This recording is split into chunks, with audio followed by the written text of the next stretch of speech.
Welcome to Man Does Tech, where I solve the problems you didn't even know you had. You start by preparing your phone and PC. This is essential because the only reliable method uses ADB. Enable developer options and then USB debugging, and make sure your computer recognizes the device with a DB devices. Once connected, you'll run commands that change system behavior directly, so authorize the PC when prompted. Make sure battery is above 20% and close other USB apps. Once done, keep the phone unlocked and visible. You'll need to confirm the RSA fingerprint the first time. Now you run the core commands.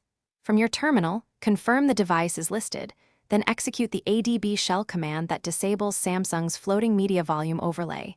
This targets the system UI setting that draws the media volume bar.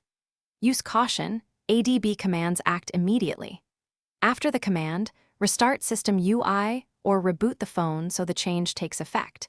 If System UI restart is supported, you'll avoid a full reboot. Make sure to watch the phone for any system prompts and accept them. Finally, verify the change by pressing volume keys while media plays. You should no longer see the floating media volume bar. If the bar returns, repeat the ADB command and ensure USB debugging and developer options stayed enabled. Sometimes policies revert after updates. If problems persist, boot into safe mode to rule out third-party apps and then reapply the ADB command.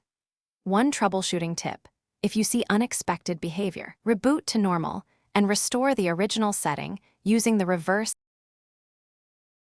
Thanks for watching. If you found this helpful, don't forget to like and subscribe.